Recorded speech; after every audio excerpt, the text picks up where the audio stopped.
TCIG X Spaces highlights August 2025. We have an archive of all of the posts that we had made. Older things that have gotten lost will be coming out.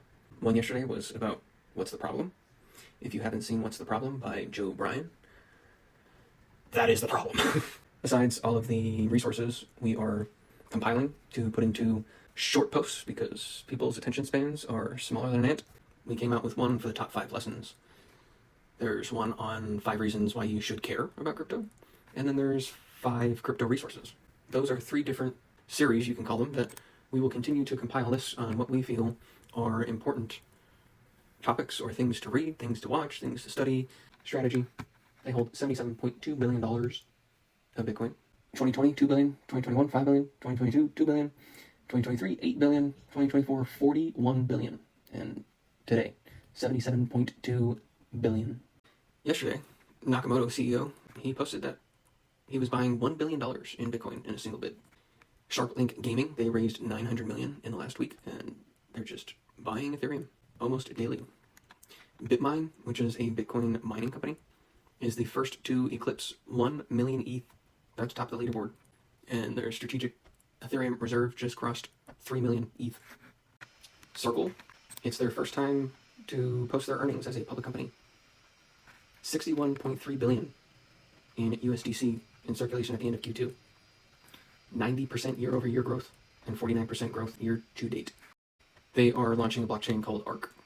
And then Stripe, one of the largest payment processors, is launching a blockchain called Tempo. The number of banks have gone from 28,000 to 4,500. And the number of public companies have gone from 8,000 to 6,000. So that all makes sense. And hopefully we see the end of banks. They can all go away because they're being replaced every day by decentralized protocols that are autonomous and run every day, do the same thing that they do, but better.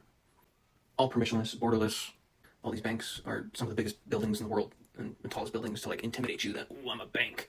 You come here and put your money here, when they don't have your money. They don't keep your money. They're all a business, so they just take your money that is a number in their database and then they put it somewhere else. That's literally what you do in DeFi, is put it on a lending protocol that does the same exact thing that a bank does, but it's your money instead of their money. Utilize DeFi more. The lending protocols have surpassed 100 billion. It is unbelievable the amount of options that you have if you have some liquidity and some capital of what you can do with it, especially with liquid staking. Just putting it on different protocols that yield you each one.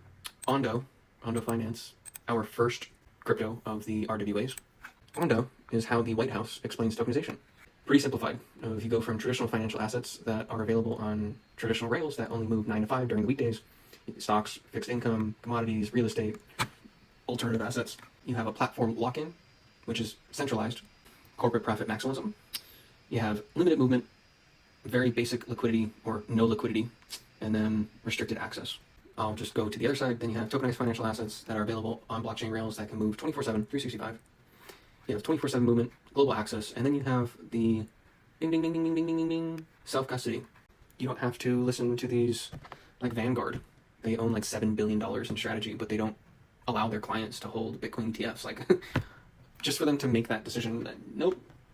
But do as I say, not as I do. It's so irritating. It is so frustrating that these centralized monsters can just do this, and they have done this for centuries.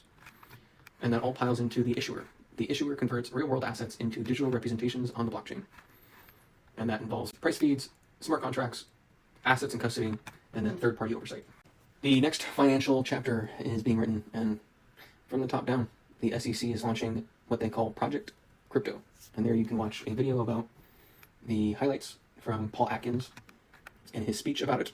Great to see that we're all on board. We're all finally working towards the same goal, which is revolutionize the world of crypto. All 750 plus locations of Sheets is offering 50% off purchases when you pay with crypto from 3 to 7 p.m. Wowzers. This video from Anthony Pompliano talks about the executive order that was signed to allow crypto and private assets into 401ks. We hate 401ks. 401ks are a bunch of scams, so 401ks just feed into the TradFi stronghold from all these centralized monsters. And they're just taking your money and custodying it when it could be elsewhere, making a lot more money for you. Just buy crypto in self-custody. Just think about the waste in materials, machinery, human processing and intervention, transportation, storage, security. That list could just go on forever, of any physical fiat or money like gold.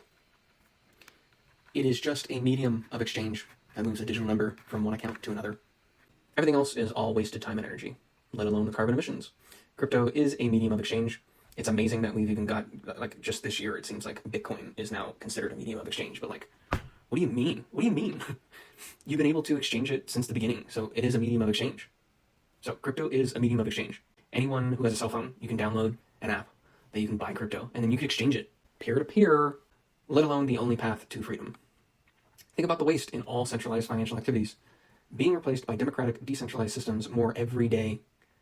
And the chart I was talking about from Fred Krueger, it's about 95% of all financial activities will be replaced within the next 20 years by AI and robots. Extinction of anything centralized is coming faster than you think. It's not about the money, it's about saving the planet. Get it right. And if I could scream that into a microphone to the world, I wish I could, because it is so frustrating all these years that people think I'm all about the money, when think about it for yourself. It's really not about the money.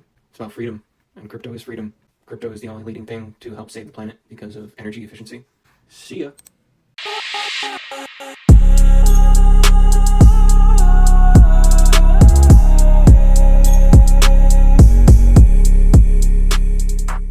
Hop on the train and get on chain.